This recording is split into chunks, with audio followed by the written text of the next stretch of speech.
Chapter 3. Faith. Visualization of and belief in attainment of. Desire. The second step toward riches. Faith is the head chemist of the mind. When faith is blended with the vibration of thought, the subconscious mind instantly picks up the vibration, translates it into its spiritual equivalent, and transmits it to infinite intelligence. As in the case of prayer, the emotions of faith, love, and sex are the most powerful of all the major positive emotions. When the three are blended, they have the effect of coloring the vibration of thought in such a way that it instantly reaches the subconscious mind, where it is changed into its spiritual equivalent, the only form that induces a response from infinite intelligence. Love and faith are psychic, related to the spiritual side of man. Sex is purely biological and related only to the physical. The mixing or blending of these three emotions has the effect of opening a direct line of communication between the finite, thinking mind of man and infinite intelligence. How to develop faith? There comes, now, a statement which will give a better understanding of the importance the principle of autosuggestion assumes in the transmutation of desire into its physical or monetary equivalent. Namely, faith is a state of mind, which may be induced or created by affirmation or repeated instructions to the subconscious mind through the principle of autosuggestion. As an illustration, consider the purpose for which you are, presumably, reading this book. The object is, naturally, to acquire the ability to transmute the intangible thought impulse of desire into its physical counterpart, money. By Following the instructions laid down in the chapters on autosuggestion and the subconscious mind, as summarized in the chapter on autosuggestion, you may convince the subconscious mind that you believe you will receive that for which you ask, and it will act upon that belief, which your subconscious mind passes back to you in the form of faith, followed by definite plans for procuring that which you desire. The method by which one develops faith, where it does not already exist, is extremely difficult to describe, almost as difficult, in fact, as it would be to describe the color of red to a blind man who has never seen color and has nothing with which to compare what you describe to him. Faith is a state of mind, which you may develop at will, after you have mastered the 13 principles, because it is a state of mind which develops voluntarily through application and use of these principles. Repetition of affirmation of orders to your subconscious mind is the only known method of voluntary development of the emotion of faith. Perhaps the meaning may be made clearer through the following explanation as to the way men sometimes become criminals. Stated in the words of a famous criminologist, when men first come into contact with crime, they abhor it. If they remain in contact with crime for a time, they become accustomed to it and endure it. If they remain in contact with it long enough, they finally embrace it and become influenced by it. This is the equivalent of saying that any impulse of thought which is repeatedly passed on to the subconscious mind is, finally, accepted and acted upon by the subconscious mind, which proceeds to translate that impulse into its physical equivalent by the most practical procedure available. In connection with this, consider again the statement, all thoughts, which have been emotionalized, given feeling, and mixed with faith, begin immediately to translate themselves into their physical equivalent or counterpart. The emotions, or the feeling portion of thoughts, are the factors which give thoughts vitality, life, and action. The emotions of faith, love, and sex, when mixed with any thought impulse, give it greater action than any of these emotions can do singly. Not only thought impulses which have been mixed with faith, but those which have been mixed with any of the positive emotions or any of the negative emotions may reach and influence the subconscious mind. From this statement, you will understand that the subconscious mind will translate into its physical equivalent a thought impulse of a negative or destructive nature, just as readily as it will act upon thought impulses of a positive or constructive nature. This accounts for the strange phenomenon which so many millions of people experience, referred to as misfortune or bad luck. There are millions of people who believe themselves doomed to poverty and failure because of some strange force over which they believe they have no control. They are the creators of their own misfortunes because of this negative belief, which is picked up by the subconscious mind and translated into its physical equivalent. This is an appropriate place at which to suggest again that you may benefit by passing on to your subconscious mind any desire which you wish, translated into its physical or monetary equivalent in a state of expectancy or Belief that the transmutation will actually take place. Your belief, or faith, is the element which determines the action of your subconscious mind. There is nothing to hinder you from deceiving your subconscious mind when giving it instructions through autosuggestion, as I deceived my son's subconscious mind. To make this deceit more realistic, conduct yourself just as you would if you were already in possession of the material thing which you are demanding. When you call upon your subconscious mind, the subconscious mind will transmute into its physical equivalent by the most direct and practical media available any order which is given to it in a state of belief or faith that the order will be carried out surely. Enough has been stated to give a starting point from which one may, through experiment and practice, acquire the ability to mix faith with any order given to the subconscious mind. Perfection will come through practice. It cannot come by merely reading instructions. If it be true that one may become a criminal by association with crime, and this is a known fact, it is equally true that one may develop faith by voluntarily suggesting to the subconscious mind that one has faith. The mind comes, finally, to take on the nature of the influences which dominate it. Understand this truth, and you will know why it is essential for you to encourage the positive emotions as dominating forces of your mind, and discourage and eliminate negative emotions. A mind dominated by positive emotions becomes a favorable abode for the state of mind known as faith. A mind so dominated may, at will, give the subconscious mind instructions which it will accept and act upon immediately. All down the ages, the religionists have admonished struggling humanity to have faith in this, that, and the other dogma or creed, but they have failed to tell people how to have faith. They have not stated that faith is a state of mind, and that it may be induced by self-suggestion. In language which any normal human being can understand, we will describe all that is known about the principle through which faith may be developed, where it does not already exist. Have faith in yourself, faith in the infinite. Before we begin, you should be reminded again that faith is the eternal elixir which gives life, power, and action to the impulse of thought. The foregoing sentence is worth reading a second time, and a third, and a fourth. It is worth reading aloud. Faith is the starting point of all accumulation of riches.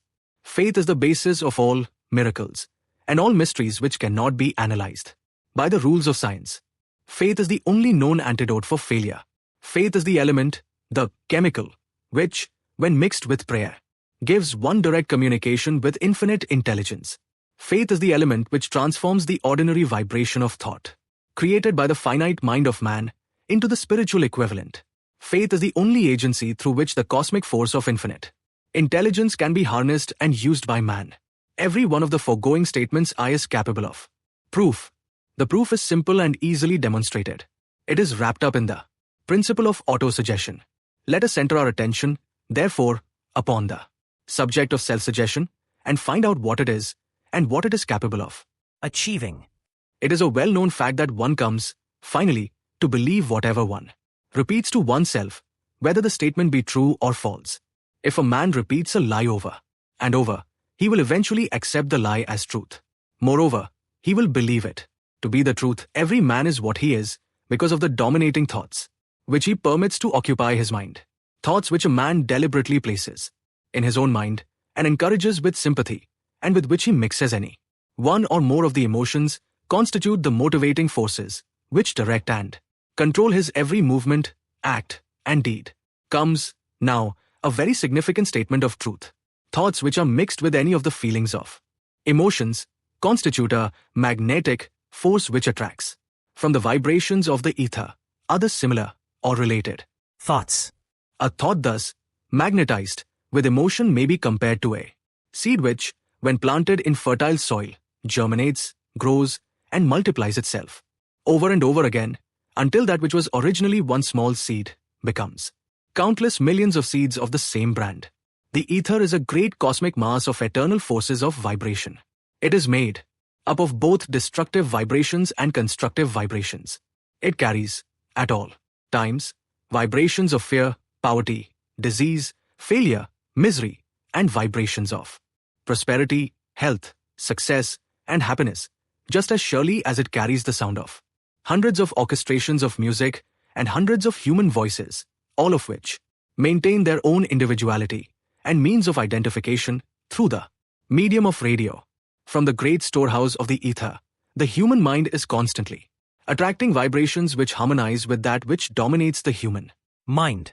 Any thought, idea, plan, or purpose which one holds in one's mind attracts, from the vibrations of the ether, a host of its relatives adds these relatives to its own force and grows until it becomes the dominating, motivating master of the individual in whose mind it has been housed. Now, let us go back to the starting point and become informed as to how the original seed of an idea, plan, or purpose may be planted in the mind. The information is easily conveyed. Any idea, plan, or purpose may be placed in the mind through repetition of thought. This is why you are asked to write out a statement of your major purpose or definite chief aim, commit it to memory, and repeat it in audible words day after day until these vibrations of sound have reached your subconscious mind. We are what we are because of the vibrations of thought which we pick up and register through the stimuli of our daily environment. Resolve to throw off the influences of any unfortunate environment and to build your own life to order. Taking inventory of mental assets and liabilities, you will discover that your greatest weakness is lack of self-confidence. This handicap can be surmounted and timidity translated into courage through the aid of the principle of autosuggestion. The application of this principle may be made through a simple arrangement of positive thought impulses stated in writing, memorized, and repeated until they become a part of the working equipment of the subconscious faculty of your mind. Self-confidence formula. First, I know that I have the ability to achieve the object of my definite purpose in life. Therefore, I demand of myself persistent, continuous action toward its attainment, and I here and now promise to render such action. Second, I realize the dominating thoughts of my mind will eventually reproduce themselves in outward, physical action, and gradually transform themselves into physical reality. Therefore, I will concentrate my thoughts for 30 minutes daily upon the task of thinking of the person I intend to become, thereby creating in my mind a clear mental picture of that person. Third, I know through the principle of autosuggestion, any desire that I persistently hold in my mind will eventually seek expression through some practical means of attaining the object. Back of it, therefore, I will devote 10 minutes daily to demanding of myself the development of self-confidence. Fourth, I have clearly written down a description of my definite chief aim in life, and I will never stop trying until I shall have developed sufficient self-confidence for its attainment. Fifth, I fully realize that no wealth or position can long endure unless built upon truth and justice. Therefore, I will engage in no transaction which does not benefit all whom it affects. I will succeed by attracting to myself the forces I wish to use and the cooperation of other people. I will induce others to serve me because of my willingness to serve others. I will eliminate hatred, envy, jealousy, selfishness, and cynicism by developing love for all humanity, because I know that a negative attitude toward others can never bring me success. I will cause others to believe in me because I will believe in them and in myself. I will sign my name to this formula, commit it to memory, and repeat it aloud once a day, with full faith that it will gradually influence my thoughts and actions so that I will become a self-reliant and successful person. Back of this formula is a law of nature which no man has yet been able to explain. It has baffled the scientists of all ages. The psychologists have named this law autosuggestion and let it go at that. The name by which one calls this law is of little importance. The important fact about it is, it works for the glory and success of mankind if it is used constructively. On the other hand, if used destructively, it will destroy just as readily. In this statement may be found a very significant truth, namely, that those who go down in defeat and end their lives in poverty, misery, and distress do so because of negative application of the principle of auto-suggestion. The cause may be found in the fact that all impulses of thought have a tendency to clothe themselves in their physical equivalent. The subconscious mind, the chemical laboratory in which all thought impulses are combined and made ready for translation into physical reality, makes no distinction between constructive and destructive thought impulses. It works with the material we feed it through our thought impulses. The subconscious mind will translate into reality a thought driven by fear just as readily as it will translate into reality a thought driven by courage or faith. The pages of medical history are rich with illustrations of cases of suggestive suicide A man may commit suicide through negative suggestion, just as effectively as by any other means. In a Midwestern city, a man by the name of Joseph Grant, a bank official, borrowed a large sum of the bank's money without the consent of the directors. He lost the money through gambling. One afternoon, the bank examiner came and began to check the Accounts. Grant left the bank, took a room in a local hotel, and when they found him, 3 days later, he was lying in bed, wailing and moaning, repeating over and over these words, "My God, this will kill me.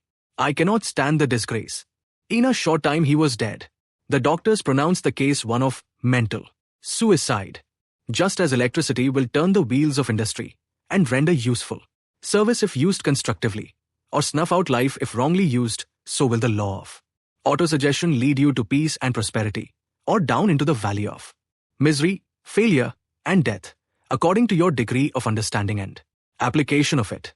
If you fill your mind with fear, doubt and unbelief in your ability to connect with and use the forces of infinite intelligence, the law of auto-suggestion will take this spirit of unbelief and use it as a pattern by which your subconscious mind will translate it into its physical equivalent. This statement is as true as the statement that 2 and 2 are 4, like the wind which carries one ship east and another west. The law of autosuggestion will lift you up or pull you down, according to the way you set your sails of thought. The law of autosuggestion, through which any person may rise to altitudes of achievement which stagger the imagination, is well described in the following verse. If you think you are beaten, you are. If you think you dare not, you don't. If you like to win, but you think you can't, it is almost certain you won't. If you think you lose, you're lost. For out of the world we find success begins with a fellow's will. It's all in the state of mind. If you think you are outclassed, you are. You've got to think high to rise. You've got to be sure of yourself before you can ever win a prize. Life's battles don't always go to the stronger or faster man, but soon or late the man who wins is the man who thinks he can. Observe the words which have been emphasized, and you will catch the deep meaning which the poet had in mind. Somewhere in your makeup, perhaps in the cells of your brain, there lies sleeping the seed of achievement which, if aroused and put into action, would carry you to heights such as you may never have hoped to attain. Just as a master musician may cause the most beautiful strains of music to pour forth from the strings of a violin, so may you arouse the genius which lies asleep in your brain and cause it to drive you upward to whatever goal you may wish to achieve. Abraham Lincoln was a failure at everything he tried until he was well past the age of 40. He was a Mr. Nobody from nowhere until a great experience came into his life, aroused the sleeping genius within his heart and brain, and gave the world one of its really great men. That experience was mixed with the emotions of sorrow and love. It came to him through Anne Rutledge, the only woman whom he ever truly loved. It is a known fact that the emotion of love is closely akin to the state of mind known as faith, and this for the reason that love comes very near to translating one's thought impulses into their spiritual equivalent. During his work of research, the author discovered, from the analysis of the life work and achievements of hundreds of men of outstanding accomplishment, that there was the influence of a woman's love back of nearly every one of them. The emotion of love in the human heart and brain creates a favorable field of magnetic attraction, which causes an influx of the higher and finer vibrations, which are afloat in the ether.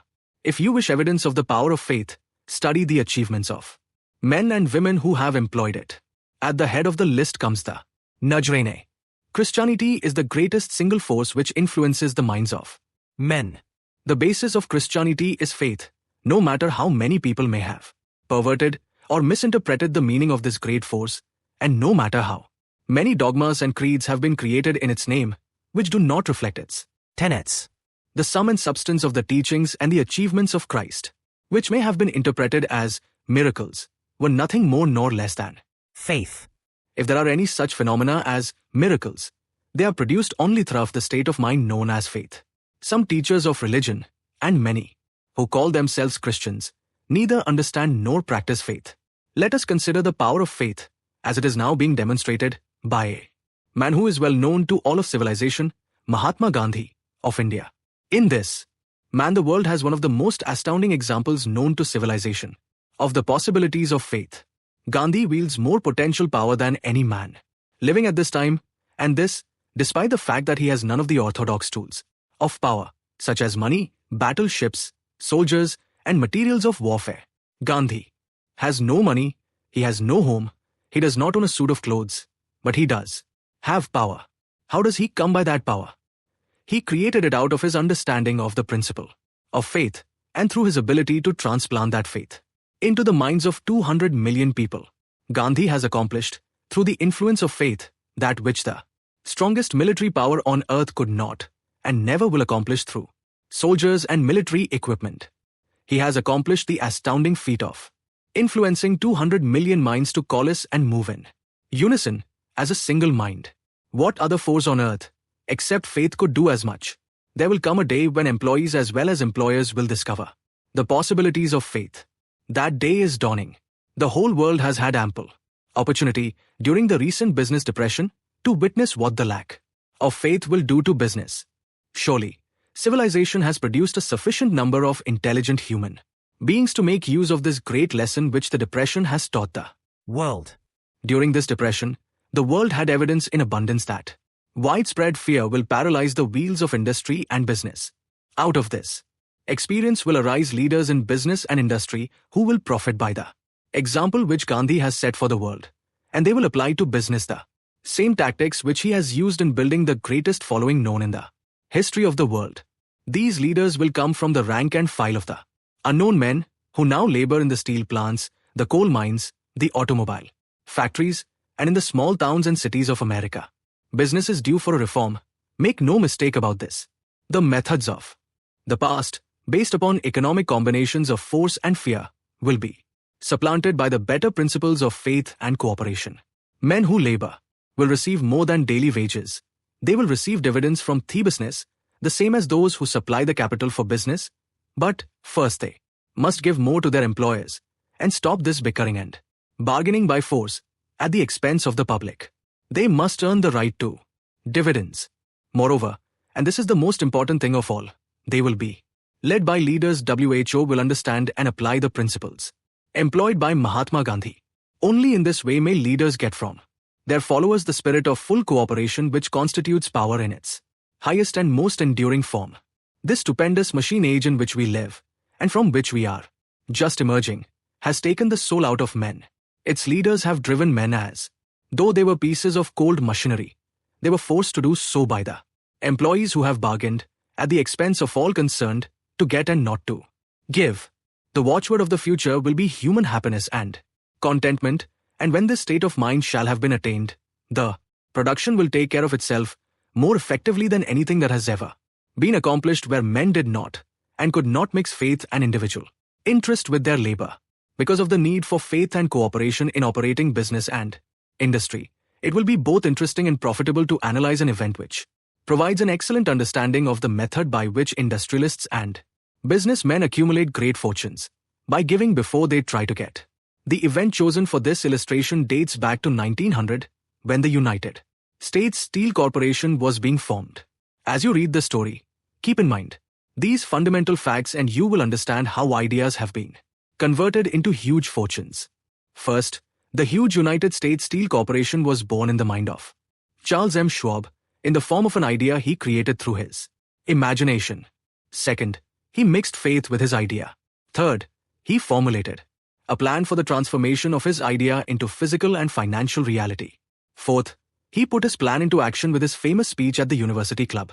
Fifth, he applied and followed through on his plan with persistence and backed it with firm decision until it had been fully carried out. Sixth, he prepared the way for success by burning desire for success. If you are one of those who have often wondered how great fortunes are accumulated, this story of the creation of the United States Steel Corporation will be enlightening. If you have any doubt that men can think and grow rich, this story should dispel that doubt, because you can plainly see in the story of the United States Steel the application of a major portion of the 13 principles described in this book. A pretty after-dinner speech for $1 billion. When, on the evening of 12th December, 1900, some 80 of the nation's financial nobility gathered in the banquet hall of the University Club on 5th Avenue to do honor to a young man from out of the West, not half a dozen of the guests realized they were to witness the most significant episode in American industrial history. J. Edward Simmons and Charles Stuart Smith, their hearts full of gratitude for the lavish hospitality bestowed on them by Charles M. Schwab, during a recent visit to Pittsburgh, had arranged the dinner to introduce the 38-year-old steel man to Eastern banking society. But they didn't expect him to stampede the convention. They warned him, in fact, that the bosoms within New York stuffed shirts would not be responsive to oratory, and that, if he didn't want to bore the Stillmans and Harrimans and Vanderbilts, he had better limit himself to 15 or 20 minutes of polite vaporings and let it go. At that, even John Pierpont Morgan, sitting on the right hand of Schwab as became his imperial dignity, intended to grace the banquet table with his presence only briefly. And so far as the press and public were concerned, the whole affair was of so little moment that no mention of it found its way into print.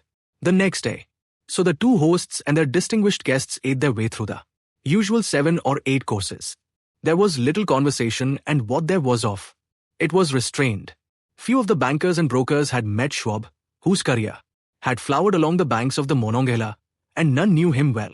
But before the evening was over, they, and with their money Master Morgan, were to be swept off their feet, and $1 billion baby, the United States Steel Corporation, was to be conceived.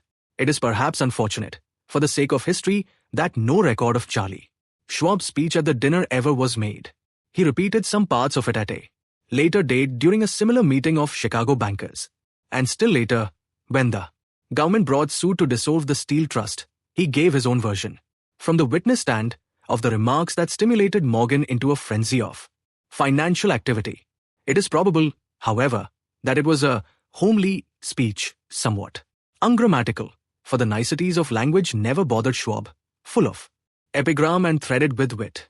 But aside from that, it had a galvanic force and effect upon the 5 billions of estimated capital that was represented by the diners.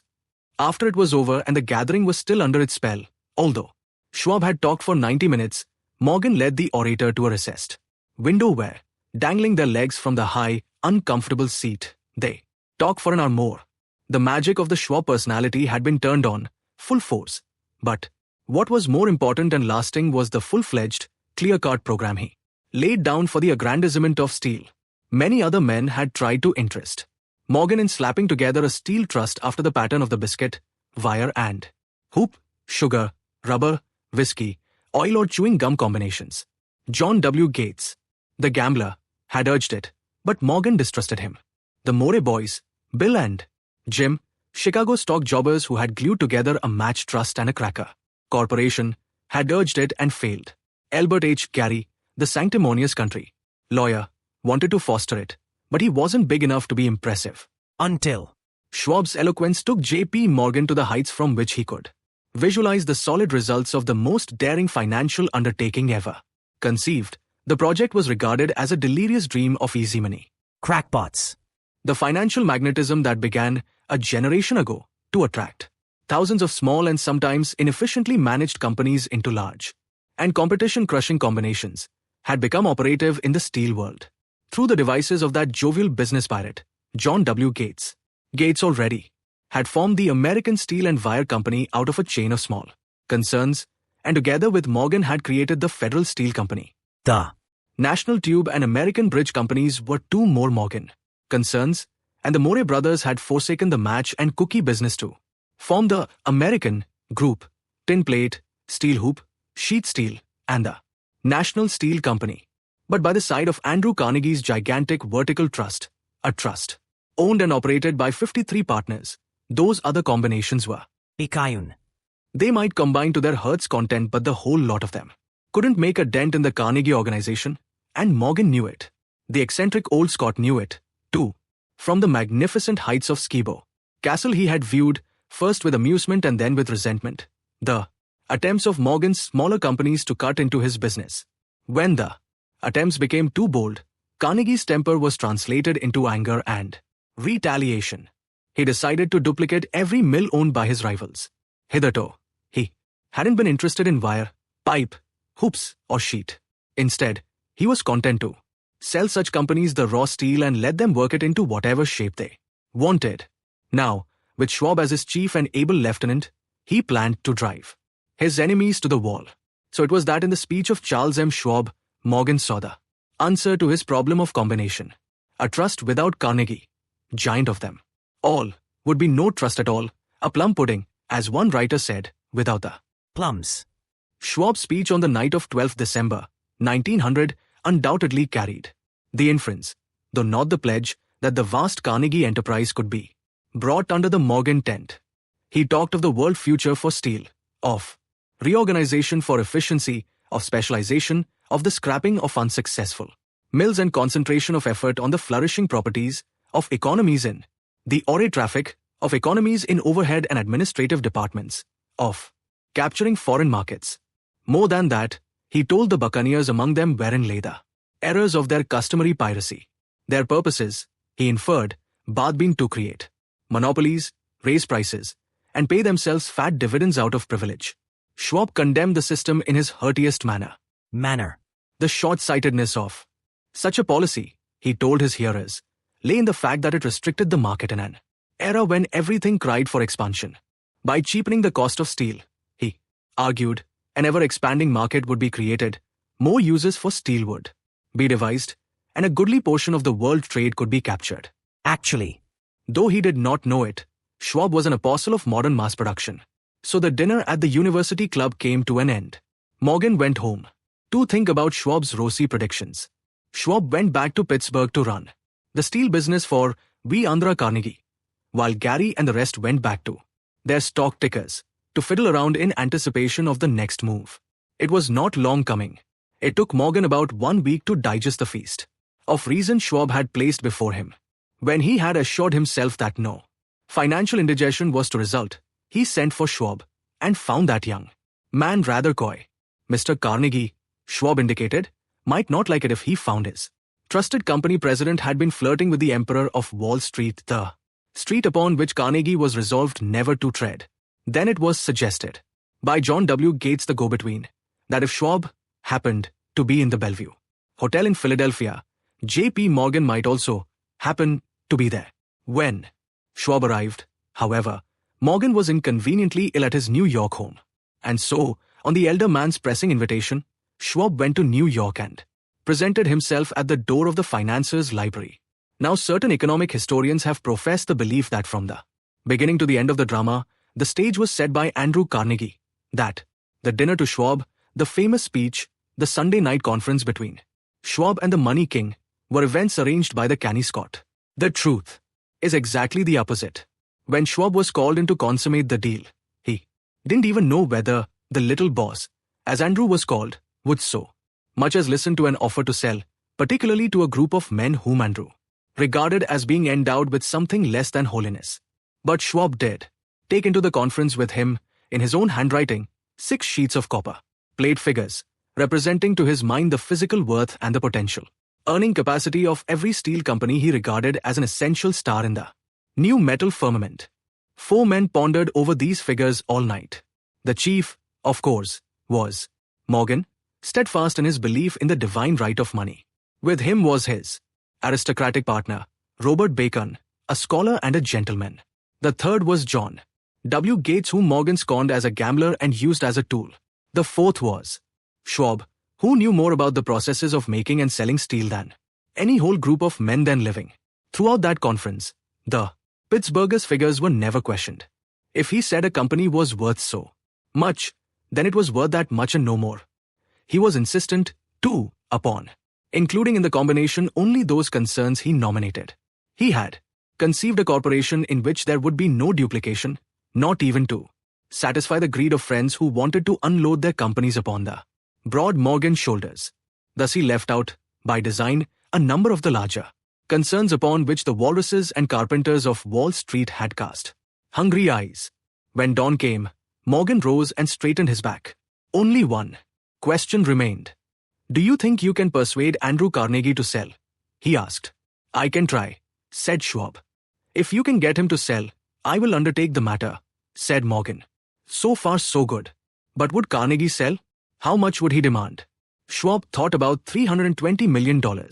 What would he take payment in? Common or preferred stocks? Bonds? Cash? Nobody could raise $350 million in cash. There was a golf game in January on the frost-cracking heath of the street.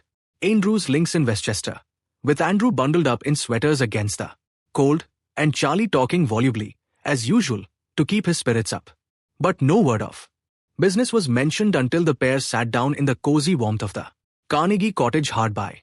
Then, with the same persuasiveness that had hypnotized 80 millionaires at the University Club, Schwab poured out the glittering promises of retirement in comfort, of untold millions to satisfy the old man's social caprices. Carnegie capitulated, wrote a figure on a slip of paper, handed it to Schwab and said, "All right, that's what we'll sell for." The figure was approximately $400 million and was reached by taking the $320 million mentioned by Schwab as a basic figure and adding to it $80 million to represent the increased capital value over the previous 2 years. Later, on the deck of a transatlantic liner, the Scotsman said ruefully to Morgan, "I wish I had asked you for $100 million more." "If you had asked for it, you'd have gotten it," Morgan told him cheerfully. There was an uproar, of course. A British correspondent cabled that the foreign steel world was appalled by the gigantic combination. President Hadley of Yale declared that unless trusts were regulated, the country might expect an emperor in Washington within the next 25 years. But that table stock manipulator, Keene, went at his work of shoving the new stock at the public so vigorously that all the excess water, estimated by some at nearly $600 million, was absorbed in a twinkling. So Carnegie had his millions, and the Morgan syndicate had $62 million for all its trouble, and all the boys, from Gates to Gary, had their millions. The 38-year-old Schwab had his reward. He was made president of the new corporation and remained in control until 1930. The dramatic story of big business, which you have just finished, was included in this book because it is a perfect illustration of the method by which desire can be transmuted into its physical equivalent. I imagine some readers will question the statement that a mere, intangible desire can be converted into its physical equivalent. Doubtless some will say, you cannot convert nothing into something. The answer is in the story of United States Steel. That giant organization was created in the mind of one man. The plan by which the organization was provided with the steel mills that gave it financial stability was created in the mind of the same man. His faith, his desire, his imagination, his persistence were the real ingredients that went into United States Steel. The steel mills and mechanical equipment acquired by the corporation, after it had been brought into legal existence, were incidental. But careful analysis will disclose the fact that the appraised value of the properties acquired by the corporation increased in value by an estimated $600 million by the mere transaction which consolidated them under one management. In other words, Charles M. Schwab's idea, plus the faith with which he conveyed it to the minds of J.P. Morgan and the others, was marketed for a profit of approximately $600 million.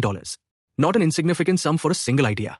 What happened to some of the men who took their share of the millions of dollars of profit made by this transaction is a matter with which we are not now concerned. The important feature of the astounding achievement is that it serves as unquestionable evidence of the soundness of the philosophy described in this book, because this philosophy was the warp and the woof of the entire transaction. Moreover, the practicability of the philosophy has been established by the fact that the United States Steel Corporation prospered and became one of the richest and most powerful corporations in America, employing thousands of people, developing new uses for steel, and opening new markets, thus proving that the $600 million in profit which the Schwab idea produced was earned. Riches begin in the form of thought. The amount is limited only by the person in whose mind the thought is put into motion. Faith removes limitations. Remember this when you are ready to bargain with life for whatever it is that you ask as your price for having passed this way. Remember also that the man who created the United States Steel Corporation was practically unknown at the time. He was merely Andrew Carnegie's Man Friday until he gave birth to his famous idea. After that he quickly rose to a position of power, fame, and riches.